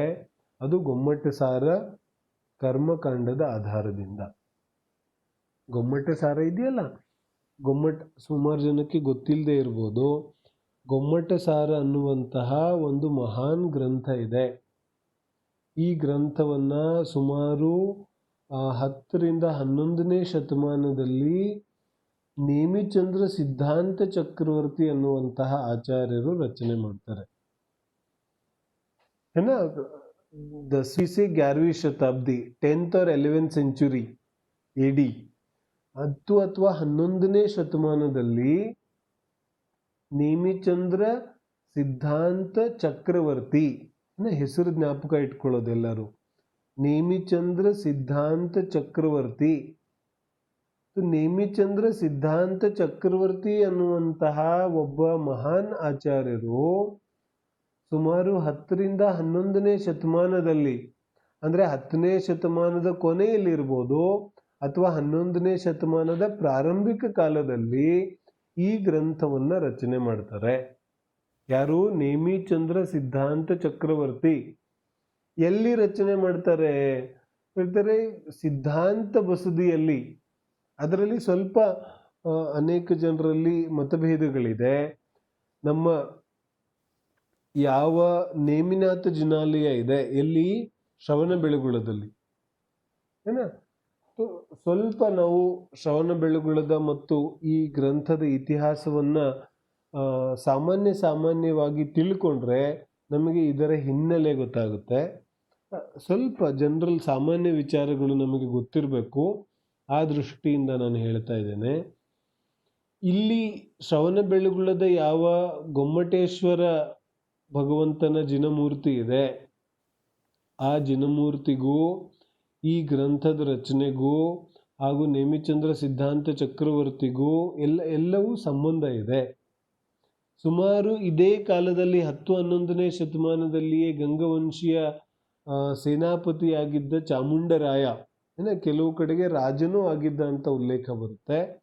ಮುಖ್ಯವಾಗಿ ಸೇನಾಪತಿ ಆಗಿದ್ದಂತಹ ಚಾಮುಂಡರಾಯ ತನ್ನ ಯಾವ ತಾಯಿ, ಚಾಮುಂಡರಾಯನ ತಾಯಿಗೆ ಏನಾಗುತ್ತೆ, ಎಲ್ಲರಿಗೂ ಕಥೆ ಸುಮಾರು ಜನಕ್ಕೆ ಗೊತ್ತಿರ್ಬೋದು. ನಾನು ಸಂಕ್ಷಿಪ್ತವಾಗಿ ಯಾರಿಗೆ ಗೊತ್ತಿಲ್ಲ ಅವರ ದೃಷ್ಟಿಯಿಂದ ಹೇಳ್ತಾ ಇದ್ದೇನೆ. ಚಾಮುಂಡರಾಯನ ತಾಯಿಗೆ ಕನಸಲ್ಲಿ ಬರುತ್ತೆ, ಈ ರೀತಿ ಪೋದನಪುರದಲ್ಲಿ ಒಂದು ಭವ್ಯವಾದಂತಹ ಗೊಮ್ಮಟ ಜಿನನ ಮೂರ್ತಿ ಇದೆ, ಬಾಹುಬಲಿ ಸ್ವಾಮಿಯ ಮೂರ್ತಿ ಇದೆ, ಅದರ ದರ್ಶನವನ್ನು ಮಾಡಬೇಕು ಅಂತ. ತಾಯಿ ಚಾಮುಂಡರಾಯನಿಗೆ ಹೇಳ್ತಾಳೆ, ಈ ದರ್ಶನವನ್ನು ಮಾಡಿಸ್ಲಿಕ್ಕೆ ನಿನ್ನ ಕೈಯಿಂದ ಮಾತ್ರ ಸಾಧ್ಯ ಇದೆ, ಇನ್ನಾರೂ ನನಗೆ ಗೊಮ್ಮಟೇಶನ ದರ್ಶನವನ್ನು ಮಾಡಿಸ್ಲಿಕ್ಕೆ ಸಾಧ್ಯ ಇಲ್ಲ. ಆದರೆ ಈಗ ಎಲ್ಲಿ ಪೋದನಪುರ, ಎಲ್ಲಿ ಹುಡ್ಕೋದು, ಹೇಗೆ ಹುಡ್ಕೋದು ಗೊತ್ತಿಲ್ಲ. ತಾಯಿನ ಕರ್ಕೊಂಡು ಚಾಮುಂಡರಾಯ ಆ ಜಿನಮೂರ್ತಿಯನ್ನು ಹುಡುಕ್ಲಿಕ್ಕೆ ಹೊರಡ್ತಾನೆ. ಹೊರಡುವಾಗ ದಾರಿಯಲ್ಲಿ ಬಂದು ಚಂದ್ರಗಿರಿ ಬೆಟ್ಟದ ಮೇಲೆ ರಾತ್ರಿ ವಾಸ, ಅಲ್ಲಿಗೆ ಅವರು ವಿಶ್ರಾಮ ಮಾಡ್ತಾರೆ. ರಾತ್ರಿ ವಿಶ್ರಾಮ ಮಾಡಿದಾಗ ಚಾಮುಂಡರಾಯನ ಕನಸಿನಲ್ಲಿ ರಾತ್ರಿ ಕನಸು ಬರುತ್ತೆ, ನಿನಗೆ ಬಾಹುಬಲಿ ಸ್ವಾಮಿಯ ಜಿನಮೂರ್ತಿಯನ್ನು ನೋಡಬೇಕಾದ್ರೆ ಚಂದ್ರಗಿರಿ ಬೆಟ್ಟದ ಮೇಲಿಂದ ನಿಂತು ಆ ಕಡೆ ವಿಂಧ್ಯಗಿರಿ ಪರ್ವತದ ಮೇಲೆ ಬಾಣವನ್ನು ಬಿಡು, ಅಲ್ಲಿ ನಿನಗೆ ಗೊಮ್ಮಟ ಜಿನನ ಮೂರ್ತಿ ಪ್ರತ್ಯಕ್ಷವಾಗುತ್ತೆ ಅಂತ. ಈ ಕನಸನ್ನು ನೋಡಿದಂತಹ ಚಾಮುಂಡರಾಯ ಅದೇ ರೀತಿಯಾಗಿ ಚಂದ್ರಗಿರಿ ಬೆಟ್ಟದಿಂದ ಈ ಕಡೆಗೆ ಯಾವ ಗೊಮ್ಮಟೇಶ್ವರನ ಮೂರ್ತಿ ಇದೆ ಆ ಕಡೆಗೆ ಬಾಣವನ್ನು ಬಿಟ್ಟಾಗ ಅಲ್ಲಿ ಬಾಹುಬಲಿ ಸ್ವಾಮಿಯ ಜಿನಮೂರ್ತಿಯ ಒಂದು ಚಿತ್ರದ ಆಕಾರ ಅಲ್ಲಿ ಮೂಡಿ ಬರುತ್ತೆ, ಅಲ್ಲಿ ಕಾಣಿಸ್ಲಿಕ್ಕೆ ಶುರುವಾಗುತ್ತೆ. ಅದನ್ನು ನೋಡಿದಂತಹ ಚಾಮುಂಡರಾಯ ಅದನ್ನು ಅದೇ ರೀತಿಯಾಗಿ ಆ ಪರ್ವತವನ್ನು ಕತ್ತರಿಸಿ ಅಲ್ಲಿ ಈ ಜಿನಮೂರ್ತಿಯನ್ನು ಪ್ರತಿಷ್ಠಾಪನೆ ಮಾಡ್ತಾನೆ. ಆ ಪ್ರತಿಷ್ಠಾಪನೆಗೆ ಪ್ರೇರಣಾಕರ್ತೃವಾಗಿ ಬಹುಶಃ ನೇಮಿಚಂದ್ರ ಸಿದ್ಧಾಂತ ಚಕ್ರವರ್ತಿ ಇರ್ತಾರೆ. ಪ್ರತಿಷ್ಠಾಚಾರ್ಯರು ಯಾರೂ ಆಗಿರ್ಬೋದು, ಆದರೆ ಮೂಲ ಪ್ರೇರಣೆಯ ರೂಪವಾಗಿ ನೇಮಿಚಂದ್ರ ಆಚಾರ್ಯರು ಇದ್ದಿರಬಹುದು ಅನ್ನುವಂತಹ ಸ್ವರೂಪ ಇದೆ. ಈ ನೇಮಿಚಂದ್ರ ಆಚಾರ್ಯರು ಒಂದು ದಿನ ತಮ್ಮ ಸ್ವಾಧ್ಯಾಯವನ್ನು ಮಾಡ್ತಾ ಇರುವಾಗ ಷಟ್ಖಂಡಾಗಮದ ಸ್ವಾಧ್ಯಾಯವನ್ನು ಮಾಡ್ತಾ ಇರ್ತಾರೆ ನೇಮಿಚಂದ್ರಾಚಾರ್ಯರು. ಷಟ್ಖಂಡಾಗಮದ ಸ್ವಾಧ್ಯಾಯವನ್ನು ಮಾಡ್ತಾ ಇರುವಾಗ ಏನಾಗುತ್ತೆ, ಚಾಮುಂಡರಾಯ ಬರ್ತಾನೆ. ಚಾಮುಂಡರಾಯ ಬಂದ ತಕ್ಷಣ ನೇಮಿಚಂದ್ರ ಆಚಾರ್ಯರು ಆ ಸಿದ್ಧಾಂತ ಗ್ರಂಥವನ್ನು ಮುಚ್ಚಿಬಿಡ್ತಾರೆ. ಮುಚ್ಚಿಬಿಟ್ಟ ತಕ್ಷಣ ಚಾಮುಂಡರಾಯನಿಗೆ ಸಂದೇಹ ಆಗುತ್ತೆ. ಚಾಮುಂಡರಾಯನಿಗೆ ತಿಳ್ಕೊಳ್ಳುವಂತಹ ಉತ್ಸುಕತೆ ಉಂಟಾಗುತ್ತೆ. ಆವಾಗ ದರ್ಶನವನ್ನು ಮಾಡಿ ವಿನಯಪೂರ್ವಕವಾಗಿ ಚಾಮುಂಡರಾಯ ನೇಮಿಚಂದ್ರ ಆಚಾರ್ಯರನ್ನು ಕೇಳ್ತಾನೆ, ಮಹಾರಾಜ್, ನೀವು ಇಷ್ಟೊತ್ತು ಸ್ವಾಧ್ಯಾಯವನ್ನು ಮಾಡ್ತಾ ಇದ್ರಿ, ಆದರೆ ನಾನು ಬಂದ ತಕ್ಷಣ ಅದನ್ನು ಮುಚ್ಚಿಬಿಟ್ರಿ. ಯಾಕೆ ಈ ರೀತಿಯಾಗಿ ನನಗೂ ಕೂಡ ಉಪದೇಶ ಕೊಡಿ ಅಂತ ಪ್ರಾರ್ಥನೆಯನ್ನು ಮಾಡಿಕೊಂಡಾಗ ನೇಮಿಚಂದ್ರ ಆಚಾರ್ಯರು, ಇದು ನಿಮ್ಮಂತಹ ರಾಜನೀತಿಯಲ್ಲಿ ಮಗ್ನನಾಗಿರುವಂತಹ ಜೀವಿಗಳಿಗೋಸ್ಕರ ಅಲ್ಲ, ಇದಕ್ಕೋಸ್ಕರ ಬಹಳ ಸಮರ್ಪಣೆ ಬೇಕು ಇದನ್ನು ಕಲೀಲಿಕ್ಕೆ ಅನ್ನತಕ್ಕಂತಹ ಮಾತನ್ನು ಹೇಳ್ತಾರೆ. ಆವಾಗ ಚಾಮುಂಡರಾಯ, ಇದು ಇಷ್ಟೊಂದು ಕಠಿಣ, ಇಷ್ಟೊಂದು ಜಟಿಲ ಇದೆ ಅಂತ ಅನ್ನೋದಾದರೆ ನೀವು ಈ ಎಲ್ಲ ಶಾಸ್ತ್ರಗಳ ಪಾರಂಗತರಾಗಿದ್ದೀರಿ. ಹಾಗಾಗಿ ನೀವ್ಯಾಕೆ ನನಗೆ ಅರ್ಥ ಆಗುವಂತೆ ಸರಳ ಭಾಷೆಯಲ್ಲಿ ಇದನ್ನು ಹೇಳೋದಿಲ್ಲ? ನೀವು ನನಗೆ ಇದನ್ನು ನಿಮ್ಮ ಸರಳ ಭಾಷೆಯಲ್ಲಿ ನನಗೆ ಹೇಳಿಕೊಟ್ರೆ ನನಗೂ ಕೂಡ ಕಲ್ಯಾಣ ಆಗುತ್ತೆ, ನಾನು ಕೂಡ ಅದನ್ನು ಕಲಿತೇನೆ ಅಂತ ನಿವೇದನೆಯನ್ನು ಮಾಡಿಕೊಂಡಾಗ ಚಾಮುಂಡರಾಯನ ನಿಮಿತ್ತದಿಂದ ನೇಮಿಚಂದ್ರಾಚಾರ್ಯರು ಈ ಗೊಮ್ಮಟಸಾರ ಅನ್ನುವಂತಹ ಗ್ರಂಥವನ್ನು ರಚನೆ ಮಾಡ್ತಾರೆ. ಈ ಗೊಮ್ಮಟಸಾರ ಗ್ರಂಥ ಷಟ್ಖಂಡಾಗಮ ಗ್ರಂಥ ಇದೆಯಲ್ಲ, ನಾವು ಈಗಾಗಲೇ ಚರ್ಚೆ ಮಾಡಿದ್ದೀವಿ, ಇದರ ಬಗ್ಗೆ ಎಲ್ಲರಿಗೂ ಗೊತ್ತಿದೆ. ಸುಮಾರು 1ನೇ ಶತಮಾನದಲ್ಲಿ, ಕ್ರಿಸ್ತಶಕ 1ನೇ ಶತಮಾನದಲ್ಲಿ ರಚನೆ ಆದಂತಹ ಯಾವ ಈ ಷಟ್ಖಂಡಾಗಮ ಗ್ರಂಥ ಇದೆ, ಈ ಷಟ್ಖಂಡಾಗಮ ಗ್ರಂಥದಲ್ಲಿ ಒಟ್ಟು 6 ಖಂಡಗಳಿದೆ. ಈ 6 ಖಂಡಗಳ ಮೇಲೆ ವೀರಸೇನಾಚಾರ್ಯರು ಟೀಕೆಯನ್ನು ಬರೀತಾರೆ. ಧವಲಾ ಮತ್ತು ಜಯ ಧವಲ ಎರಡಾಗುತ್ತೆ. ಧವಲಾ ಟೀಕೆಯನ್ನು ಬರೀತಾರೆ ಮತ್ತು 6ನೇ ಭಾಗ ಸ್ವಯಂ ವಿಸ್ತೃತವಾಗಿರೋದ್ರಿಂದ ಅದಕ್ಕೆ ಟೀಕೆಯನ್ನು ಬರೆಯುವಂತಹ ಅವಶ್ಯಕತೆ ಬರೋದಿಲ್ಲ. ಹಾಗಾಗಿ ಅದನ್ನು ಸಂಕ್ಷಿಪ್ತವಾಗಿ ಬರೆದು ಮುಗಿಸ್ತಾರೆ. ಈ ಯಾವ ಧವಲಾ ಟೀಕಾ ಸಮನ್ವಿತವಾದಂತಹ ಷಟ್ಖಂಡಾಗಮ ಗ್ರಂಥ ಇದೆ, ಈ ಷಟ್ಖಂಡಾಗಮ ಗ್ರಂಥವನ್ನು ನೇಮಿಚಂದ್ರ ಆಚಾರ್ಯರು ಸಂಪೂರ್ಣವಾಗಿ ಅದನ್ನು ತಿಳ್ಕೊಂಡು ಅರಿತುಕೊಂಡು ಪಾರಂಗತರಾಗಿರ್ತಾರೆ. ಅವರೇ ಹೇಳಿರುವಂತೆ ಅವರು ಗೊಮ್ಮಟಸಾರದಲ್ಲಿ ಸ್ವಯಂ ತನ್ನನ್ನು ತಾನು ಸಿದ್ಧಾಂತ ಚಕ್ರವರ್ತಿ ಅಂತ ಕರ್ಕೊಂಡಿದ್ದಾರೆ. ಈ ಒಂದು ವಿಚಾರವನ್ನು ಬಿಟ್ಟು ಅವರ ಬಗ್ಗೆ ಎಲ್ಲೂ ಏನೂ ವಿಚಾರಗಳು ಕೇಳಲಿಕ್ಕೆ ಓದಲಿಕ್ಕೆ ಸಿಗೋದಿಲ್ಲ.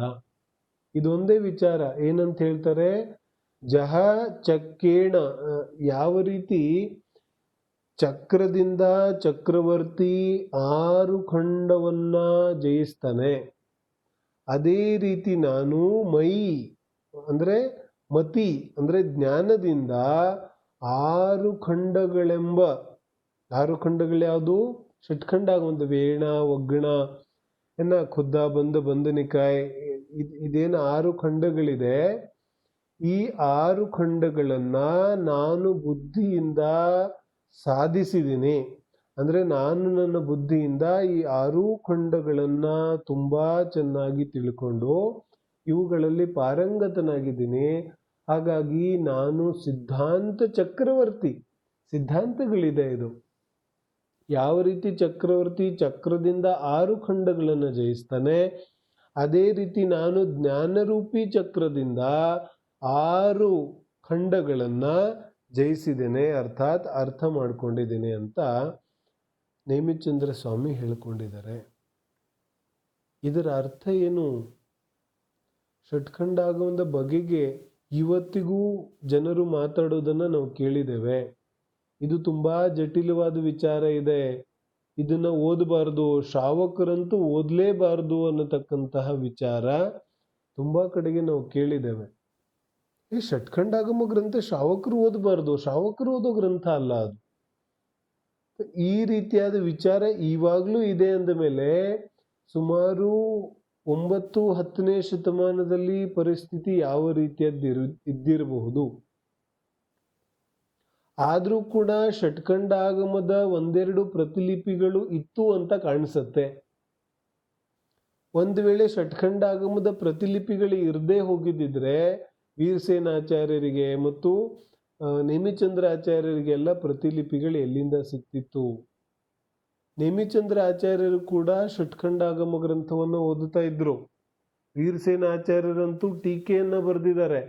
ಹಾಗಾಗಿ ಕೆಲವು ಪ್ರತಿಲಿಪಿಗಳಂದ್ರೆ ಅಲ್ಲಿವರೆಗೆ ಸ್ವಾಧ್ಯಾಯ ಅದರದ್ದು ನಡೀತಾ ಇತ್ತು. ಆದರೆ ಅಲ್ಲಿವರೆಗೆ ಬಂದ ತಕ್ಷಣ ನಮಗೆ ಗೊತ್ತಾಗುತ್ತೆ ಅದರ ಸ್ವಾಧ್ಯಾಯ ಕಡಿಮೆ ಆಗುತ್ತಾ ಮತ್ತೆರಡು ಶತಮಾನಗಳಲ್ಲಿ ಅದರ ಸ್ವಾಧ್ಯಾಯ ಸಂಪೂರ್ಣವಾಗಿ ನಿಂತು ಹೋಗುತ್ತೆ.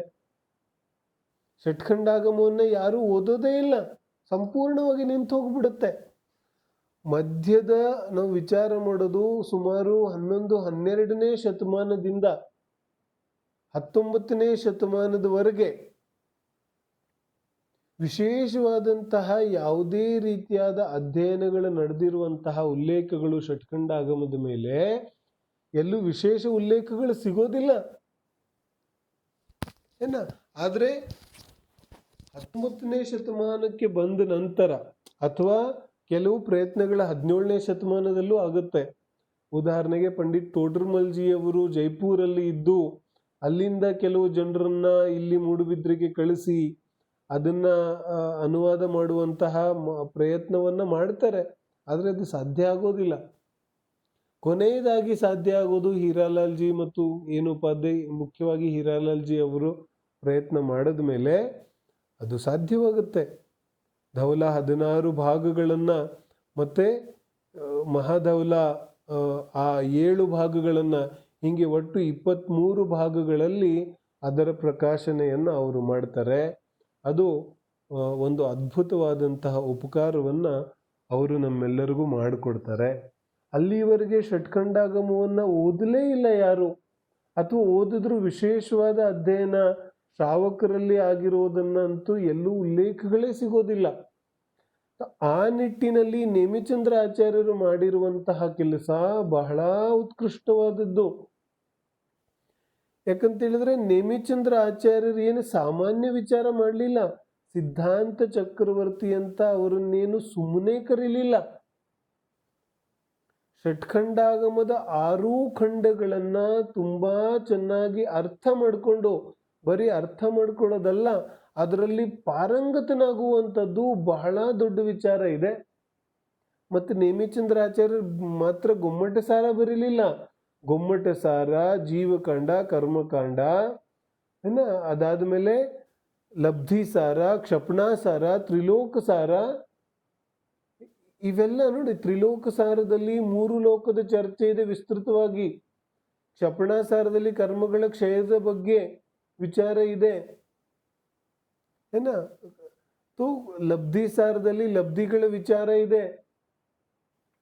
ಎಲ್ಲ ಗೊಮ್ಮಟ ಸಾರ ಜೀವಕಾಂಡದಲ್ಲಿ ಮಾರ್ಗಣ ಸ್ಥಾನ್, ಜೀವಸ್ಥಾನ್, ಗುಣಸ್ಥಾನ್ ಯಾವ ಈ ವಿಚಾರಗಳಿದೆ, ಇವೆಲ್ಲವುಗಳ ವಿಚಾರ ಇದೆ.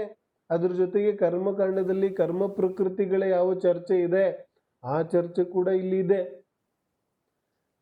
ಇಲ್ಲಿ ಇದೆಲ್ಲ ರೀತಿಯಾದ ವಿಶೇಷ ಚರ್ಚೆಯನ್ನ ಅವರು ಮಾಡಲಿಕ್ಕೆ ಸಾಧ್ಯ ಆಗಿದ್ದು ಯಾವುದರಿಂದ?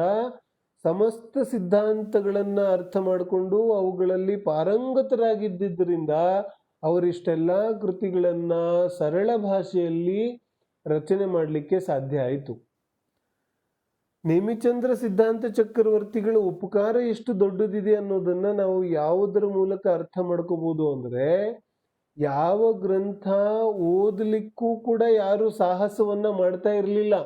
ಯಾವುದು? ಷಟ್ಖಂಡಾಗಮ. ಈ ಗೊಮ್ಮಟ ಸಾರಿಗೆ ಪಂಚಸಂಗ್ರಹ ಅಂತ ಕೂಡ ಕರೀತಾರೆ ಜೀವಖಂಡಕ್ಕೆ. ಯಾಕಂದ್ರೆ ಇಲ್ಲಿ ಮೊದಲನೇ 5 ಭಾಗಗಳ ಚರ್ಚೆ ಜೀವಖಂಡದಲ್ಲಿದೆ, ಕೊನೆಯ 1 ಭಾಗದ ಚರ್ಚೆ ಕರ್ಮಖಂಡದಲ್ಲಿದೆ. ಹಾಗಾಗಿ ಮೊದಲನೇ 1 ಭಾಗಕ್ಕೆ ಪಂಚಸಂಗ್ರಹ ಅನ್ನುವಂತ ಹೆಸರು ಕೂಡ ಇದೆ. ಗೊಮ್ಮಟ ಸಾರ ಅನ್ನುವಂಥದ್ದು ಷಟ್ಖಂಡಾಗಮದ ಸಾರ ಇದೆ. ಇನ್ನೊಂದು ಹೆಸರಲ್ಲಿ ಗೊಮ್ಮಟ ಸಾರಕ್ಕೆ ಷಟ್ಖಂಡಾಗಮದ ಸಾರ ಅಂತ ಕರೆದ್ರೂ ತಪ್ಪಾಗೋದಿಲ್ಲ. ಹಾಗಾದ್ರೆ ಯಾವ ಗ್ರಂಥ ಓದಲಿಕ್ಕೆ ಬಹಳ ಕಠಿಣ ಅನಿಸ್ತಿತ್ತು, ಆ ಗ್ರಂಥದ ವಿಚಾರವನ್ನೇ ಅತ್ಯಂತ ಸರಳ ಭಾಷೆಯಲ್ಲಿ ಆಚಾರ್ಯರು ಪ್ರಸ್ತುತಪಡಿಸಿದ್ದರಿಂದ ಗೊಮ್ಮಟ ಸಾರದ ಅಧ್ಯಯನ ತುಂಬಾ ಜನ ಮಾಡ್ತಾರೆ. ನೋಡಿ, ಇವತ್ತಿಗೂ ಕೂಡ ಗೊಮ್ಮಟ ಸಾರವನ್ನ ತುಂಬಾ ಜನ ಓದ್ತಾರೆ, ಆದ್ರೆ ಧವಳಾ ಗ್ರಂಥವನ್ನ ಷಟ್ಖಂಡಾಗಮವನ್ನ ಓದೋದಿಲ್ಲ. ಷಟ್ಖಂಡಾಗಮದ ವಿಚಾರವೇ ಗೊಮ್ಮಟ ಸಾರದಲ್ಲೂ ಇದೆ, ಆದ್ರೆ ಷಟ್ಖಂಡಾಗಮವನ್ನು ಓದೋದು ಕಠಿಣ ಅನ್ಸುತ್ತೆ, ಗೊಮ್ಮಟ ಸಾರವನ್ನು ಓದೋದು ಸರಳ ಅನ್ಸುತ್ತೆ. ಎಷ್ಟು ಸಾಧ್ಯವೋ ಅಷ್ಟು ಸರಳ ರೂಪವಾಗಿ ಅದೇ ಸಿದ್ಧಾಂತವನ್ನ ಪ್ರಸ್ತುತಪಡಿಸಿ ಅದರಲ್ಲಿ ಪ್ರವೇಶ ಮಾಡಲಿಕ್ಕೆ ನಮಗೆ ನಿಮಗೆ ಉಪಕಾರವನ್ನ ಮಾಡಿದಂಥದ್ದು ನೇಮಿಚಂದ್ರ ಸಿದ್ಧಾಂತ ಚಕ್ರವರ್ತಿ ಆಚಾರ್ಯರು. ಹಾಗಾಗಿ ಬಹಳ ಉಪಕಾರ ಇದೆ. ಈ ನೇಮಿಚಂದ್ರ ಸಿದ್ಧಾಂತ ಚಕ್ರವರ್ತಿ ಮತ್ತೆ ನೇಮಿಚಂದ್ರ ಅನ್ನುವಂತಹ ಹೆಸರಿರುವಂತಹ, ನೋಡಿ ಬಹಳ ಆಶ್ಚರ್ಯ ಇದೆ. ಈ ನೇಮಿಚಂದ್ರ ಅನ್ನುವಂತಹ ಹೆಸರಿರೋರು ಒಬ್ಬರಲ್ಲ, ಇಬ್ಬರಲ್ಲ, 3 ಜನ ಅಲ್ಲ, 4 ಜನ ಅಲ್ಲ, 10 ನೇಮಿಚಂದ್ರ ಅನ್ನುವಂತಹ ಮುನಿಗಳಾಗೋಗಿದ್ದಾರೆ. ಶ್ರವಣ ಬೆಳಗುಳದಲ್ಲೇ 7-8 ನೇಮಿಚಂದ್ರರ ಉಲ್ಲೇಖ ಸಿಗುತ್ತೆ. ನೇಮಿಚಂದ್ರ ಭಟ್ಟಾರಕರ ಉಲ್ಲೇಖ ಕೂಡ ಸಿಗುತ್ತೆ, ನೇಮಿಚಂದ್ರ ಅನ್ನುವಂತಹ ಭಟ್ಟಾರಕರಿದ್ರು ಅಂತ. ಗೊತ್ತಿಲ್ಲದೆ ಇರೋರು ಏನ್ ಮಾಡಿದ್ರು, ಇತಿಹಾಸ ಬರೆಯುವಾಗ PhDಗಳು ಬರೆಯುವಾಗ ಈ ನೇಮಿಚಂದ್ರ ಭಟ್ಟಾರಕ ಅಂತ ಯಾರಿದ್ರು ಮತ್ತು ನೇಮಿಚಂದ್ರ ಸಿದ್ಧಾಂತ ಚಕ್ರವರ್ತಿ ಯಾರು ಗೊಮ್ಮಟ ಸಾರವನ್ನ ಬರೆದಿದ್ದಾರೆ, ಇಬ್ಬರನ್ನು ಒಂದೇ ಅಂತ ತಿಳ್ಕೊಂಡು ಬರೆದು ಬಿಟ್ರು. ಆದ್ರೆ ನೇಮಿಚಂದ್ರ ಸಿದ್ಧಾಂತ ಚಕ್ರವರ್ತಿ ಬೇರೆ ಇದ್ದಾರೆ, ಭಟ್ಟಾರಕ ನೇಮಿಚಂದ್ರ ಬೇರೆ ಇದ್ದಾರೆ. ಜೊತೆಗೆ ನೇಮಿಚಂದ್ರ ಸಿದ್ಧಾಂತಿ ದೇವ್, ನೇಮಿಚಂದ್ರ ಸಿದ್ಧಾಂತಿ ದೇವ ಯಾರು ಅತ್ಯಂತ ಪ್ರಸಿದ್ಧವಾದಂತಹ ದ್ರವ್ಯ ಸಂಗ್ರಹ ಅನ್ನುವಂತಹ ಗ್ರಂಥವನ್ನ ಬರೆದಿದ್ದಾರೆ, ಅವರ ಹೆಸರು ನೇಮಿಚಂದ್ರ ಸಿದ್ಧಾಂತಿ ದೇವ್. ಮತ್ತು ಗೊಮ್ಮಟ ಸಾರವನ್ನ ಬರೆದಿರುವಂತವರು ನೇಮಿಚಂದ್ರ ಸಿದ್ಧಾಂತ ಚಕ್ರವರ್ತಿ, ಬೇರೆ ಬೇರೆ ಇದ್ದಾರೆ. ಇದೇ ರೀತಿ ಹಲವು ನೇಮಿಚಂದ್ರ ಅನ್ನುವಂತಹ ಹೆಸರಿರುವಂತಹ ಉಲ್ಲೇಖಗಳು ನಮಗೆ ದೊರೆಯುತ್ತೆ. ಆದರೆ ಈ ನೇಮಿಚಂದ್ರ ಸಿದ್ಧಾಂತ ಚಕ್ರವರ್ತಿಗಳೇ ಬೇರೆ ಇದ್ದಾರೆ, ಅನ್ಯರಿಗೂ ಇವರಿಗೂ ಯಾವುದೇ ರೀತಿಯಾದ ಸಂಬಂಧ ಇಲ್ಲ. ಇವರು ಪರಮವೀತರಾಗಿ ದಿಗಂಬರ ಭಾವಲಿಂಗಿ ಮುನಿಯಾಗಿದ್ದಂತಹ ಮುನಿಗಳು ನೇಮಿಚಂದ್ರ ಸಿದ್ಧಾಂತ ಚಕ್ರವರ್ತಿ. ಈ ರೀತಿ ತುಂಬಾ ಸರಳವಾಗಿ ಗೊಮ್ಮಟ ಸಾರದ ರಚನೆ ಮಾಡಿದ್ದರಿಂದ ಕಳೆದ ಅನೇಕ ಶತಮಾನಗಳಿಂದ ಗೊಮ್ಮಟ ಸಾರದ ಅಧ್ಯಯನ ಅಧ್ಯಾಪನ ನಡೀತಾ ಇದೆ. ಇದು ಸಂತೋಷದ ಸಂಗತಿ ಇದೆ. ಇನ್ನು ಗೊಮ್ಮಟ ಸಾರ ಜೀವಕಾಂಡ ಮತ್ತು ಕರ್ಮಕಾಂಡದ ವಿಷಯದ ಬಗ್ಗೆ ವಿಚಾರ ಮಾಡೋದಾದ್ರೆ ತುಂಬಾ ಜನರಿಗೆ ಏನನ್ಸುತ್ತೆ, ಕರ್ಣಾನಿಯೋಗ ಓದಿ ಏನ್ ಪ್ರಯೋಜನ, ಬರೀ ಆ ಮೇರು ಪರ್ವತ ಈ ಮೇರು ಪರ್ವತ ಕರ್ಮ ಅದು ಇದು ಅಂತ ಹೇಳ್ತಾರೆ ಗೊಮ್ಮಟ ಸಾರ ಕರ್ಮಕಾಂಡ ಇದೆ. ಕರ್ಮಕಾಂಡದಲ್ಲಿ ಕರ್ಮದ ಪ್ರಶಂಸೆ ಮಾಡಿರ್ತಾರೆ, ಕರ್ಮ ಹಂಗಿರುತ್ತೆ, ಕರ್ಮ ಹಿಂಗಿರುತ್ತೆ, ಕರ್ಮ ಅದು ಮಾಡುತ್ತೆ, ಕರ್ಮ ಇಷ್ಟು ಕಷ್ಟ ಕೊಡುತ್ತೆ ಇತ್ಯಾದಿ ವಿಚಾರಗಳನ್ನೇ ಹೇಳಿರ್ತಾರೆ. ಅದನ್ನೇನು ಓದೋದು ಅಂತ ಅನ್ಸತ್ತೆ ಸುಮಾರು ಜನಕ್ಕೆ. ಸಮಯ ಸಾರದಲ್ಲಿ ಆತ್ಮನ ಪ್ರಶಂಸೆ ಮಾಡ್ತಾರೆ, ಗೊಮ್ಮಟ ಸಾರ ಕರ್ಮಕಾಂಡದಲ್ಲಿ ಕರ್ಮದ ಬಗ್ಗೆ ಹೇಳ್ತಾರೆ. ಈ ರೀತಿಯಾಗಿ ಜೀವಕ್ಕೆ ಅನ್ಸತ್ತೆ. ಆದ್ರೆ ನಾನು ಸ್ವಾಧ್ಯಾಯದ ಚರ್ಚೆ ಮಾಡುವಾಗಲೇ ಹೇಳಿದ್ದೆ, ಸ್ವಾಧ್ಯಾಯ ನನ್ನ ಬಗ್ಗೆ ಹೇಳ್ತಾ ಇದ್ದಾರೆ ಅಂತ ನಾನು ತಿಳ್ಕೊಂಡು ಮಾಡಬೇಕಾಗುತ್ತೆ. ಆವಾಗಲೇ ನನಗೆ ಈ ಜಿನವಾಣಿ ಅರ್ಥ ಆಗುತ್ತೆ. ಮುಂದೆ ಹೋಗಿ ನಾವು 4 ಅನುಯೋಗಗಳ ಪದ್ಧತಿ ಮತ್ತು ಶಾಸ್ತ್ರವನ್ನ ಹೇಗೆ ಓದೋದು ಮತ್ತು ಹೇಗೆ ಅರ್ಥ ಮಾಡ್ಕೊಳ್ಳೋದು ಅನ್ನೋದನ್ನು ಕೂಡ ಚರ್ಚೆ ಮಾಡೋರಿದ್ದೇವೆ. ಆದರೂ ಕೂಡ ಯಾವ ಶಾಸ್ತ್ರದ ಪದ್ಧತಿ ಇದೆ ಅದು ವೀತರಾಗ ಸ್ವರೂಪ ಪದ್ಧತಿ ಇದೆ. ಆ ಪದ್ಧತಿಯಲ್ಲಿ ಯಾವೆಲ್ಲ ರೀತಿಯಾದ ವರ್ಣನೆಗಳಿದೆ ಅದೆಲ್ಲವೂ ಆತ್ಮನ ವರ್ಣನೆಯೇ ಇದೆ. ಅಲ್ಲಿ ಕರ್ಮದ ಪ್ರಶಂಸೆ ಮಾಡೋದಿಲ್ಲ. ಆದರೆ ಆ ವರ್ಣನೆಯ ಮೂಲ ಪ್ರಯೋಜನ ಏನಿದೆ ಅದು ನಮಗೆ ಅರ್ಥ ಆದರೆ ಮಾತ್ರ ಅದು ಸಾರ್ಥಕವಾಗುತ್ತೆ. ಗೊಮ್ಮಟಸಾರ ಕರ್ಮಕಾಂಡದಲ್ಲಿ ಕರ್ಮದ ಬಗ್ಗೆ ಹೇಳಿಲ್ಲ, ಕರ್ಮದ ಪ್ರಶಂಸೆಯನ್ನ ಮಾಡಿಲ್ಲ, ಬದಲಾಗಿ ಕರ್ಮದ ಮುಂದೆ ಜೀವ ಎಷ್ಟು ಬಲಿಷ್ಠ ಇದ್ದಾನೆ, ಕರ್ಮ ಎಷ್ಟು ನಿರ್ಬಲ ಇದೆ, ಕರ್ಮ ಎಷ್ಟು ಶಕ್ತಿಹೀನ ಇದೆ. ಅನಾದಿ ಕಾಲದಿಂದ ಜೀವನನ್ನ ಬಂಧಿಸ್ಲಿಕ್ಕೆ ಪ್ರಯತ್ನ ಮಾಡ್ತಾ ಇದ್ರು ಕೂಡ ಒಂದು ಕರ್ಮ ಪರಮಾಣು ಕೂಡ ಆತ್ಮನ ಒಂದು ಪ್ರದೇಶವನ್ನ ಕೂಡ ಬಂಧಿಸಿಡ್ಲಿಕ್ಕೆ ಸಾಧ್ಯನೇ ಆಗಿಲ್ಲ. ಹಾಗಾದ್ರೆ ಇಷ್ಟೆಲ್ಲ ರೀತಿಯಾದ ಕಾಂಡಗಳನ್ನ ಮಾಡ್ತಾ ಇದ್ರು ಕೂಡ ಇವನು, ಕಾಂಡಗಳು ಅಂತ ಹೇಳಿದ್ರೆ ಕೆಟ್ಟ ಕೆಲಸಗಳು, ಪಾಪ ಪುಣ್ಯಗಳನ್ನ ಮಾಡ್ತಾ ಇದ್ದಾನಲ್ಲ, ಯಾರು ಸಂಸಾರಿ ಜೀವ. ಇಷ್ಟೆಲ್ಲ ಕಾಂಡಗಳನ್ನ ಇವನು ಮಾಡ್ತಾ ಇದ್ರು ಕೂಡ ಜೀವನನ್ನ ಈ ಕರ್ಮಗಳು ಯಾವತ್ತೂ ಬಂಧಿಸ್ಲಿಕ್ಕೆ ಆಗಿಲ್ಲ ಅನ್ನೋ ರೀತಿಯಾಗಿ ಕರ್ಮದ ನಿಷ್ಫಲತೆಯನ್ನ, ಕರ್ಮದ ಯಾವ ನಿಶಕ್ತಿ ಇದೆ ಅದನ್ನ ತೋರಿಸೋ ಕಾರ್ಯವನ್ನ ಗೊಮ್ಮಟಸಾರ ಕರ್ಮಕಾಂಡದಲ್ಲಿ ಆಚಾರ್ಯರು ಮಾಡಿದ್ದಾರೆ. ಅಂದ್ರೆ ಕರ್ಮದಲ್ಲಿ ಯಾವುದೇ ರೀತಿಯಾದ ಬಲ ಇಲ್ಲ ಅನ್ನೋದನ್ನ ಕರ್ಮಕಾಂಡದಲ್ಲಿ ತೋರಿಸಿದ್ದಾರೆ. ಆದರೆ ಜೀವಕ್ಕೇನನ್ಸುತ್ತೆ, ಕರ್ಮಕಾಂಡದಲ್ಲಿ ಕರ್ಮದ ಬಗ್ಗೆ ಹೇಳಿದ್ದಾರೆ, ಕರ್ಮದ ವರ್ಣನೆ ಮಾಡಿದ್ದಾರೆ, ಅದನ್ನೇನು ಓದೋದು ಅಂತ ಜೀವಕ್ಕೆ ಅನ್ಸುತ್ತೆ. ಆದರೆ ನಿಜವಾಗ್ಲೂ ಜಿನ್ವಾನಿ ಓದುವ ಪದ್ಧತಿ ಗೊತ್ತಿಲ್ಲದೆ ಇರೋದ್ರಿಂದ ಆ ರೀತಿ ಅನಿಸುತ್ತೆ. ಆದರೆ ಗೊಮ್ಮಟಸಾರದಲ್ಲಿ ಕೂಡ ಆತ್ಮನ ವಿಚಾರವೇ ಇದೆ, ಆತ್ಮನ ಶಕ್ತಿಯ ಬಗ್ಗೆಯೇ ಇದೆ, ಆತ್ಮನ ಸ್ವಭಾವದ ವಿಚಾರವೇ ಇದೆ. ಹಾಗಾಗಿ ಈ ಕರ್ಮದ ವಿಚಾರಗಳು ಕೂಡ ಬಹಳ ಮುಖ್ಯ ಇದೆ ವೀತರಾಗತೆಯ ಪ್ರಾಪ್ತಿಗೋಸ್ಕರ. ಹಾಗಾಗಿ ಕರ್ಮದ ವಿಚಾರವನ್ನು ತಿಳ್ಕೊಳ್ಳೋದು ಬಹಳ ಅವಶ್ಯಕ ಇದೆ. ನಾಳೆಯಿಂದ ನಾವು ಈ ಕರ್ಮಗಳ ಬಗ್ಗೆ ಚರ್ಚೆಯನ್ನು ಪ್ರಾರಂಭ ಮಾಡೋದಿದೆ. ಒಂದೊಂದು ಕರ್ಮವನ್ನು ಸಾಧ್ಯ ಆದಷ್ಟು ಸಂಕ್ಷಿಪ್ತವಾಗಿ ಮತ್ತು ಮುಖ್ಯ ವಿಚಾರಗಳನ್ನು ಚರ್ಚೆ ಮಾಡಿಕೊಂಡು ನಾವು ನಾಳೆಯಿಂದ ಕರ್ಮಗಳ ಸ್ವರೂಪದ ಬಗ್ಗೆ ಚರ್ಚೆಯನ್ನು ಮಾಡೋದಿದೆ. ಇವತ್ತಿನ ಸಮಯ ಮುಗಿದಿದೆ. ಹಾಗಾಗಿ ಇವತ್ತಿನ ಸ್ವಾಧ್ಯಾಯವನ್ನು ನಾವು ಇಲ್ಲೇ ವಿರಾಮ ಮಾಡೋಣ. ಕರ್ಮದ ಸ್ವರೂಪವನ್ನು ಯಥಾವತ್ತಾಗಿ ತಿಳಿದು ಅದೇ ರೀತಿಯಾಗಿ ನಾವು ನಮ್ಮ ಜೀವನದಲ್ಲಿ ಆ ಸಿದ್ಧಾಂತಗಳನ್ನು ಅನ್ವಯಿಸಿಕೊಂಡ್ರೆ ಖಂಡಿತವಾಗಲೂ ರಾಗದ್ವೇಷಗಳು ದೂರ ಆಗುತ್ತೆ. ಅದು ದೂರ ಆಗಲಿ ಅನ್ನೋ ಭಾವನೆಯಿಂದ ಇವತ್ತಿನ ಸ್ವಾಧ್ಯಾಯವನ್ನು ಇಲ್ಲೇ ವಿರಾಮ ಮಾಡೋದು.